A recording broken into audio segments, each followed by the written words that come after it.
거실 안에서 들려온 남편의 목소리 그리고 그 옆에 있던 여자의 웃음소리 저는 그 순간 온몸이 얼어붙었습니다.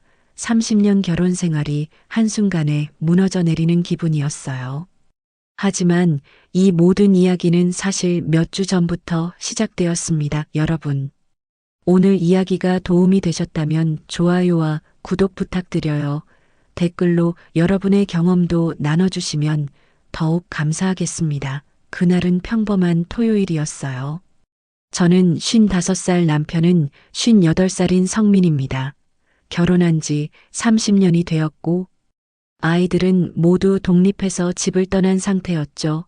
남편은 공무원으로 은퇴를 2년 앞두고 있었어요. 성실하지만 무뚝뚝한 사람이었습니다.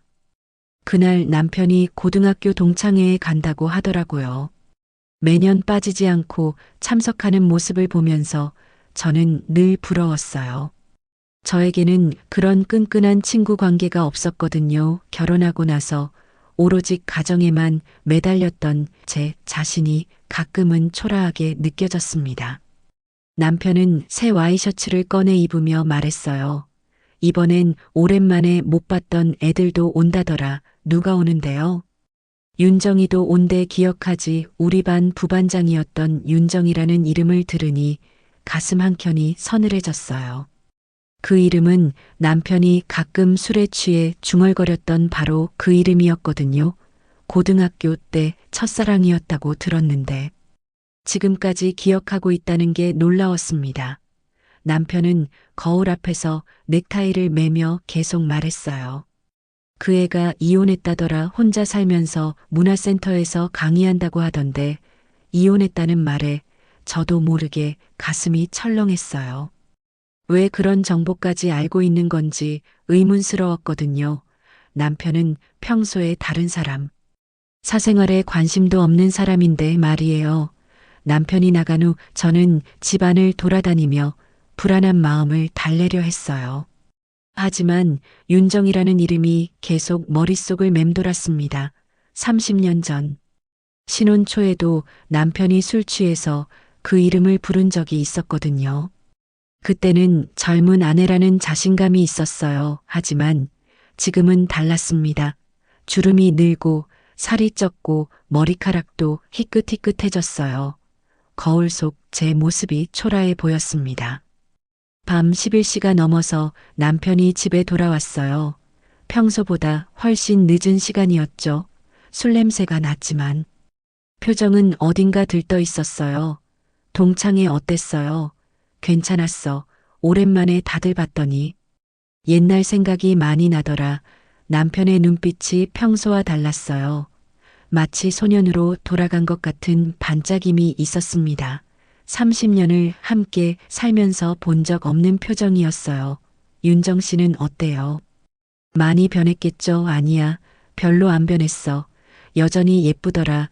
여전히 예쁘다는 말에 제 심장이 쿵 내려앉았어요. 남편은 저에게 예쁘다는 말을 언제 마지막으로 했는지 기억도 안 날 정도였거든요. 그날 밤 남편은 잠자리에서 계속 뒤척였어요. 저는 등을 돌리고 누워 있으면서도 그 소리를 다 들었습니다. 뭔가 변화가 시작되고 있다는 걸 본능적으로 느꼈어요. 다음 날 아침 남편은 평소보다 일찍 일어나서 거울 앞에서 한참을 서 있었어요. 머리카락을 여러 번 빗질하고 면도도 더 꼼꼼히 했습니다. 회사 가면서 미용실 가려고요. 갑자기 웬 미용실이에요? 머리가 너무 길어진 것 같아서. 남편은 20년 넘게 같은 미용실을 다녔는데 갑자기 새로운 곳을 찾는다고 했어요. 뭔가 이상했지만 추궁할 용기는 없었습니다.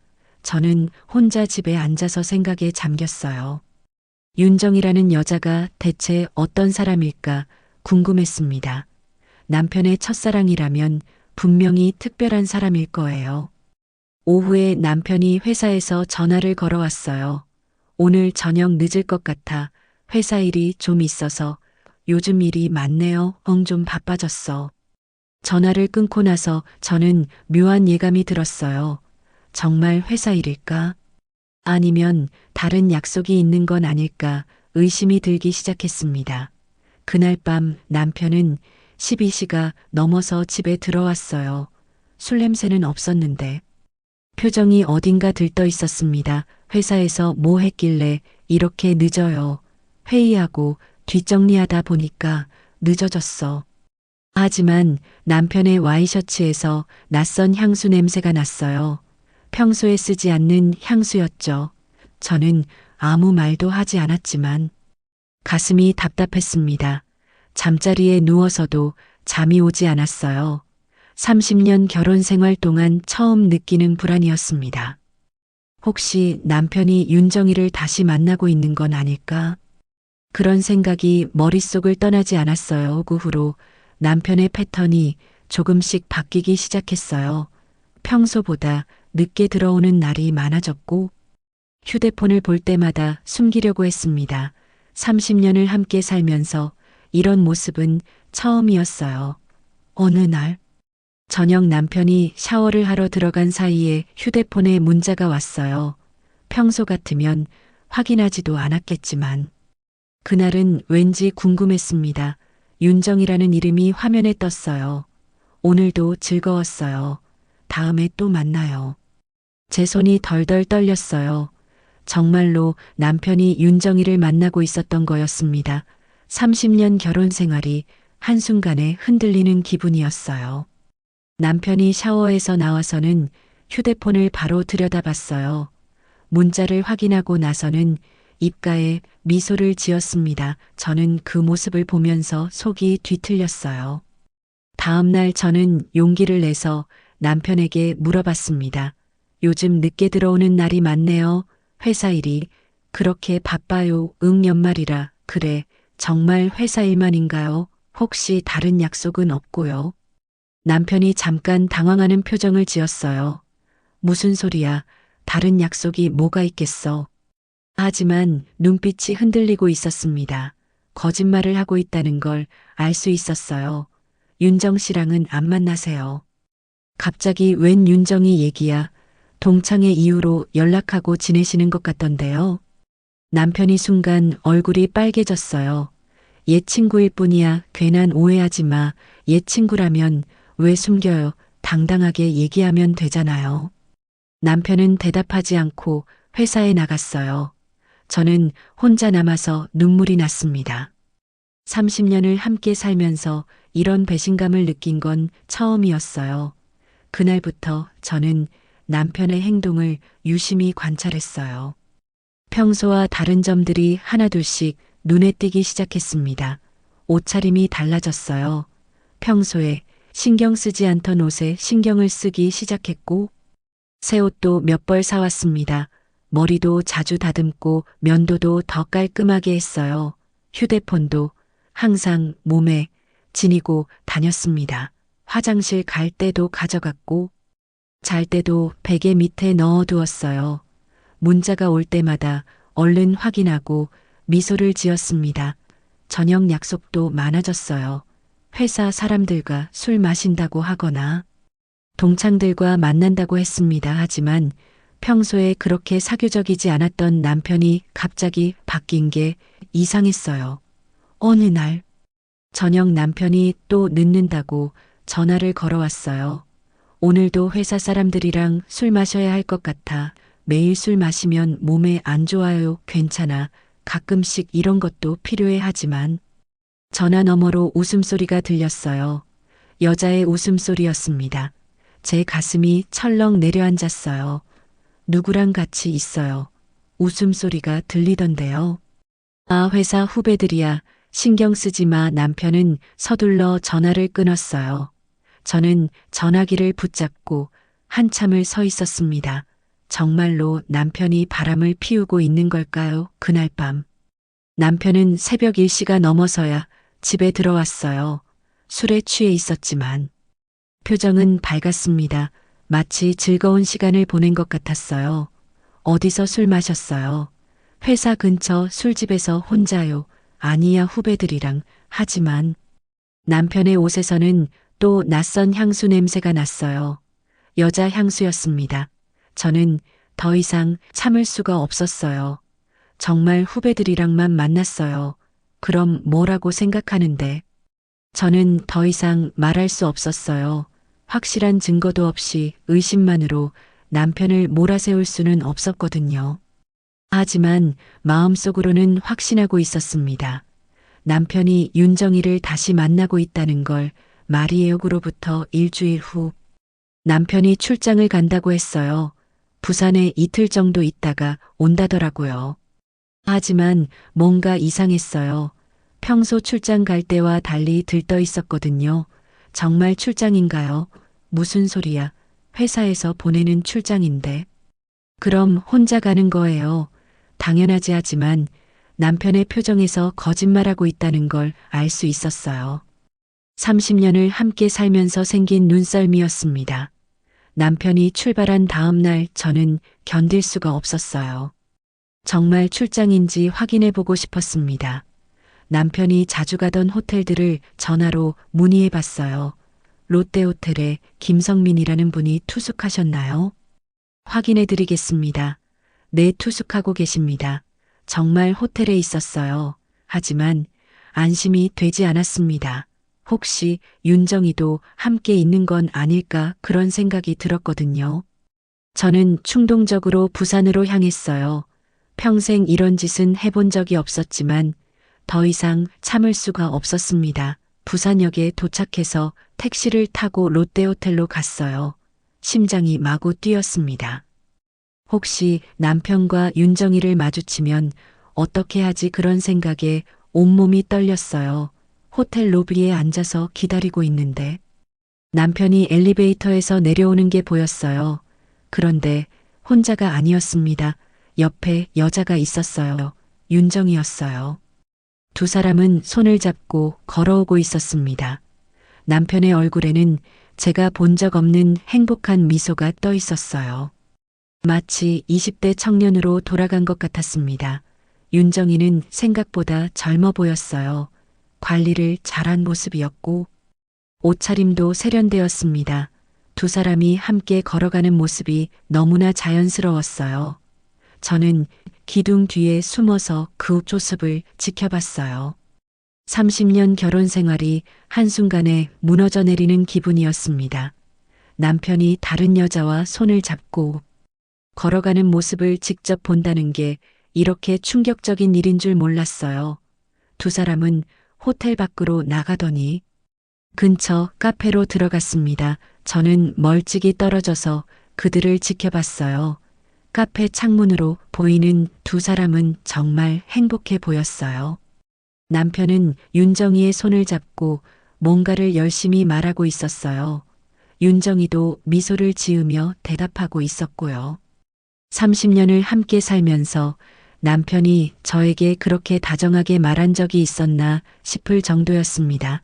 1시간 정도 지나서 두 사람이 카페에서 나왔어요. 그리고는 다시 호텔로 들어갔습니다. 같은 엘리베이터를 타고 올라가는 모습을 보면서 저는 현실을 받아들여야 했어요. 남편이 정말로 바람을 피우고 있었던 거였습니다. 저는 그 자리에 서서 한참을 울었어요. 사람들이 지나가며 쳐다봤지만 신경 쓸 겨를이 없었습니다. 30년 결혼 생활이 한순간에 무너져 내리는 기분이었거든요. 하지만 아이들 생각이 났어요. 큰아들은 결혼 준비 중이었고 작은 딸은 아직 대학생이었습니다. 이런 일로 가정이 파탄나면 아이들에게 상처가 될 거예요. 저는 눈물을 닦고 그 자리를 떠났어요.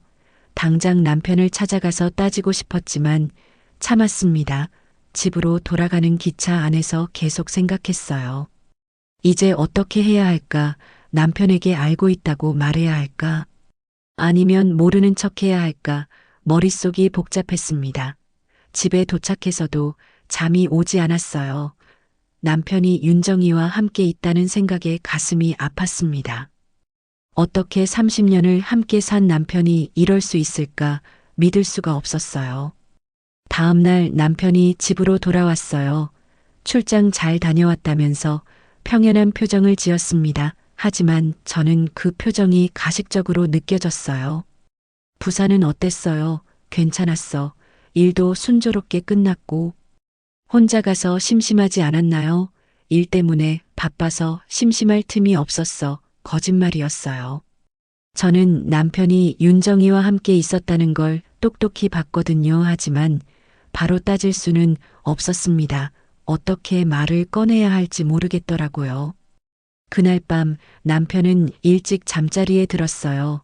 피곤하다면서 말이에요. 하지만 저는 잠이 오지 않았습니다. 옆에서 자고 있는 남편이 낯설게 느껴졌어요. 30년을 함께 산 사람이 이렇게 변할 수 있다는 게 믿어지지 않았습니다. 그날 이후로 집안 분위기가 완전히 바뀌었어요. 저는 남편과 대화하기가 어려웠고 남편도 저를 피하는 것 같았습니다. 30년 결혼 생활 중 가장 어색한 시기였어요. 저는 혼자 있을 때마다 생각에 잠겼어요. 이대로 모르는 척하고 살아갈 수 있을까? 아니면 정면으로 맞서야 할까 매일 고민했습니다. 일주일이 지나고 저는 결심했어요.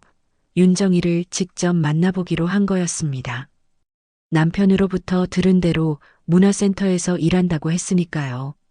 문화센터에 전화를 걸어서 윤정 선생님이 언제 오시는지 물어봤어요. 화요일과 목요일에 도자기 수업을 한다더라고요. 목요일 오후에 문화센터로 갔습니다. 윤정이가 수업을 끝내고 나오는 걸 기다렸어요. 처음 보는 여자였지만 호텔에서 봤던 그 사람이 맞다는 걸 알 수 있었습니다. 윤정이는 생각보다 키가 크고 우아한 모습이었어요. 옷차림도 품이 있었고 걸음걸이도 자신감이 넘쳤습니다. 저와는 완전히 다른 타입의 여자였어요. 저는 용기를 내서 윤정이에게 다가갔습니다. 윤정 선생님이시죠? 네, 맞는데요. 누구세요? 저는 김성민의 아내입니다. 윤정이의 표정이 순간 굳어졌어요. 하지만 금방 평정을 되찾더라고요. 아, 그러시군요. 무슨 일로 오셨나요? 제가 아는 게 있어서요. 남편이랑 만나고 계시죠? 윤정이는 잠깐 침묵하더니 담담하게 대답했어요. 맞습니다. 만나고 있어요. 그렇게 쉽게 인정할 줄 몰랐어요. 오히려 당황스러웠습니다. 왜 그러세요? 남편이 있는 사람인데. 윤정이가 제 눈을 똑바로 쳐다봤어요. 성민 씨는 젊은 날 제 전부였어요. 40년을 기다렸습니다. 40년을 기다렸다는 말에 할 말을 잃었어요. 그 긴 세월 동안 남편을 잊지 못했다는 뜻이었거든요. 하지만 결혼한 사람이에요. 가정이 있다고요. 알고 있어요. 하지만 이미 늦었어요. 저희는 이미 돌이킬 수 없는 관계가 되었거든요. 윤정이의 말에는 흔들림이 없었어요. 오히려 당당했습니다. 마치 자신이 정당한 권리를 주장하는 것처럼 보였어요. 포기해 주세요. 30년 결혼 생활을 무너뜨리지 마세요. 포기는 성민 씨가 결정할 문제예요. 저는 그저 기다릴 뿐입니다. 윤정이는 그렇게 말하고는 자리를 떠났어요. 저는 그 자리에 혼자 서서 절망감을 느꼈습니다. 윤정이의 확고한 태도에서 이미 게임은 끝났다는 걸 알 수 있었어요. 집으로 돌아가는 길에 남편에게 전화를 걸었어요. 지금 어디세요? 회사에 있어. 왜 집에 와서 얘기해요? 할 말이 있어요. 무슨 일인데? 전화로는 안 돼요. 집에서 만나요. 남편이 집에 들어온 건 저녁 8시가 넘어서였어요. 표정이 어두웠습니다. 이미 눈치를 챈 것 같았어요. 윤정 선생님 만났어요. 남편이 깜짝 놀라면서 제 얼굴을 쳐다봤어요. 뭐라고? 출장이 아니었죠. 윤정 씨랑 부산에 같이 갔던 거 저도 봤어요. 남편의 얼굴이 하얗게 변했어요. 더 이상 거짓말할 수 없다는 걸 아는 것 같았습니다. 언제부터였어요? 동창회 이후부터야. 왜 그랬어요? 30년을 함께 살았는데. 왜? 남편이 한참 침묵하더니 입을 열었어요. 너와의 삶은 의무 같았어. 사랑이 아니라 책임감으로 살아왔어. 의무라는 말에 가슴이 찢어지는 것 같았어요. 30년 결혼 생활이 남편에게는 그저 의무였다는 말이었거든요. 그럼 저는 뭐예요? 30년 동안 당신만 믿고 살았는데 미안해하지만 윤정이를 만나고 나서야 알았어. 진짜 사랑이 뭔지 남편의 고백은 너무나 잔인했어요.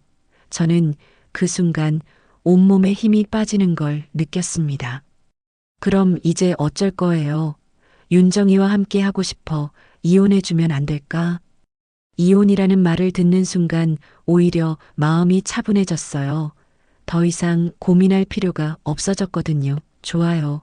이혼해요. 남편이 깜짝 놀라더라고요. 제가 이렇게 쉽게 승낙할 줄 몰랐나 봐요. 정말 그렇게 생각해 내 이미 마음이 떠난 사람이랑 억지로 살고 싶지 않아요. 그날 밤. 저는 혼자 생각을 정리했어요. 30년 결혼 생활이 끝나는 게 슬프긴 했지만 한편으로는 해방감도 느껴졌습니다. 더 이상 거짓말하는 남편과 살아야 한다는 부담이 사라진 거니까요. 이혼 절차를 밟는 동안 저는 제 미래를 계획했어요. 집은 제게 남기고 남편은 퇴직금의 절반을 생활 정리금으로 주기로 합의했습니다. 아이들에게는 조심스럽게 알렸어요. 큰아들은 한동안 말을 잃었고 작은 딸은 제 손을 꼭 잡고 엄마가 원하는 대로 하세요라고 말해줬습니다. 그 말이 제 등을 밀어줬어요. 서류에 도장을 찍는 날 구청 앞 벤치에 잠시 앉아 있었습니다. 바람이 차가웠지만 마음은 이상하게도 고요했어요. 울음이 나올 줄 알았는데 눈물보다 먼저 숨이 깊어졌습니다. 저는 자리에서 일어나 하늘을 올려다봤어요. 구름이 천천히 흘렀고 그 속도로 제 삶도 다시 흘러갈 거라 믿었어요. 며칠 뒤 서랍에서 오래된 스케치북을 꺼냈습니다. 아이들이 어릴 때 그려주던 낙서가 남아 있었죠. 연필을 쥐는 손이 처음엔 어색했지만 금세 온기가 돌았어요. 선을 긋고 지우고 다시 긋는 사이에 마음속 매듭이 조금씩 풀렸습니다. 낮에는 동네 문화센터에서 기초 드로잉을 배우고 저녁엔 작은 카페 한쪽에서 초상화를 그려주는 아르바이트를 시작했어요. 사람들의 얼굴을 마주할 때마다 그들의 하루가 제게 스며들었고 저는 점점 제 얼굴을 회복했습니다. 한 번은 시장에서 윤정을 마주쳤어요. 서로 놀랐지만 제 쪽에서 먼저 고개를 끄덕였습니다. 윤정은 잠시 입술을 깨물더니 미안합니다라고 했어요. 저는 조용히 대답했습니다. 그 말, 이제 괜찮아요. 각자 답을 찾으면 됩니다. 제 목소리는 흔들리지 않았습니다. 그 순간 알았어요. 용서는 상대를 위한 게 아니라 제 삶을 다시 걸어가기 위한 첫걸음이라는 거요. 남편과는 정리할 것들을 차분히 정리했습니다. 통장, 보험, 집의 관리비. 현실적인 일들이 끝나갈수록 마음의 여백이 조금씩 커졌어요. 어느 저녁 남편에게서 메시지가 왔습니다. 잘 지내니? 한동안 화면만 바라보다가 짧게 보냈어요. 네, 잘 지냅니다. 보내고 나니 가슴이 편안해졌습니다. 미련이 아니라 인사였어요. 시간이 흐르자 주변의 시선도 잦아들었습니다. 동네 사람들은 처음엔 수군거렸지만 카페 벽면에 걸린 제 그림 앞에서는 다들 한마디씩 칭찬을 남겼어요. 따뜻하네요. 눈빛이 살아있어요. 그 말들이 제 밥이 되었고 제 등뼈가 되었어요. 작은 전시회를 열어보자는 제안도 들어왔습니다. 불안하면 어쩌나 싶었지만 저는 무릎 위에 올려둔 손을 꼭 잡고 고개를 끄덕였죠. 전시회 첫날 아이들이 꽃다발을 들고 왔어요. 큰아들은 제 옆에 서서 작품 설명을 듣다가 말없이 포옹을 했고 작은 딸은 제 손을 덥석 잡고 귓속말을 했습니다. 엄마, 오늘 정말 멋져요. 저는 웃었습니다. 그 웃음은 오래전 거울 속에서 잃어버렸던 표정이었죠. 전시가 끝난 뒤 빈 갤러리에서 혼자 불을 껐습니다. 어둠 속에서도 캔버스들이 희미하게 빛났어요. 저는 마음속으로 천천히 말했어요. 성민, 고마워요. 당신이 떠나서가 아니라 당신이 떠난 자리에 제가 돌아올 수 있었기 때문에요. 이제 저는 새벽에 일어나 따뜻한 차를 끓이고 작은 창가에 앉아 스케치를 시작합니다. 창밖에 나무, 지나가는 사람, 멀리서 들려오는 아이들 웃음소리. 모두가 제 장면이 되었고 제 문장이 되었어요. 상처는 자국을 남겼지만 그 자국 위로 빛이 번졌습니다. 마지막으로 제 이야기를 듣는 분들께 조심스럽게 전하고 싶어요. 사랑이 끝났다고 삶이 끝나는 건 아니더라고요. 누군가의 선택이 저를 무너뜨릴 수는 있어도 저를 다시 세우는 건 결국 저 자신이었습니다. 저는 오늘도 제 이름을 또박또박 적습니다. 아내이기 전에, 엄마이기 전에 저는 저입니다. 들어주셔서 고맙습니다. 여러분의 마음에도 조용한 빛이 스며들길 바라요. 이 이야기가 힘이 되셨다면 좋아요와 구독 부탁드리고 댓글로 여러분의 경험을 나눠주세요. 감사합니다.